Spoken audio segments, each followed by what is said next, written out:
اللہ بن معاویہ عطا فرما۔ اے اللہ 2024 کے الیکشن میں اے اللہ مسلمانوں کو بھی ترقی عطا فرما۔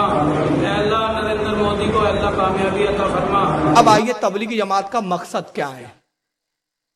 تبلیغی جماعت کا مقصد جو بتایا جاتا ہے وہ اور کچھ ہے، ہاتھی کے دانت دکھانے کے کچھ اور کھانے کے کچھ اور ہے۔ مقصد تو بتایا جاتا ہے لوگوں کو دین کی طرف لانا ہے، مقصد تو بتایا جاتا ہے لوگوں کو نماز کی طرف لانا ہے، مگر بانی تبلیغی جماعت کہتے ہیں سب بیوقوف لوگ ہو تم، میرا یہ مقصد کچھ بھی نہیں ہے۔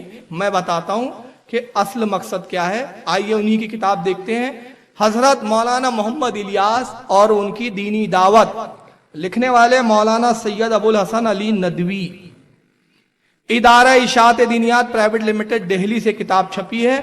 اس میں مولانا الیاس صاحب کی ایک مجلس کا حال، مولانا ابو الحسن ندوی جو انہی کے مطلب عالم انہی کی جماعت سے ان کا تعلق ہے، نہضت العلماء کے بڑے عالموں میں گنے جاتے تھے، لکھتے ہیں، کہتے ہیں ایک مرتبہ یعنی مولانا الیاس صاحب نے ایک مرتبہ اپنے عزیز مولوی ظہیر الحسن صاحب ایم اے علیگ سے فرمایا، جو ایک وسیع النظر عالم ہے، ظہیر الحسن میرا مدعا کوئی پاتا نہیں، مدعا یعنی مقصد، میرا مقصد کوئی سمجھتا نہیں ہے۔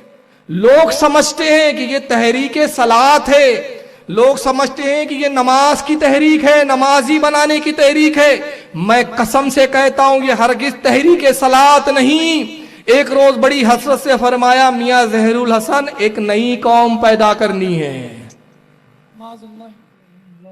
کیا کہا؟ لوگ تو سمجھتے ہیں کہ یہ نماز کی تحریک ہے، لوگوں کو نماز کی طرف بلانا ہے، کلمے کی طرف بلانا ہے، لیکن قسم کھا کے کہتے ہیں لوگ یہ سمجھتے ہیں، یہ لوگوں کا خیال ہے، لیکن میں قسم کھا کے کہتا ہوں میرا مقصد ہرگز تحریک صلاۃ نہیں، نماز کی تبلیغ نہیں، بلکہ میرا اصل مقصد کیا ہے؟ ایک نئی قوم پیدا کرنا۔ ایک نئی قوم کا مطلب کیا ہے؟ ایک نئے فرقے کو وجود دینا۔ اب چلیے انہوں نے ایک نئی قوم بنائی، جیسے بھی بنائی، اب بنانے کے بعد پھر انہوں نے ایک دوسرا مقصد بتایا کہ تبلیغی جماعت میں نے بنائی، ایک نئی قوم پیدا کی، تو اب وہ نئی قوم کریں گی کیا؟ نئی قوم کس نہج پر کام کریں گی؟ کس طریقہ کار ان کا کیا؟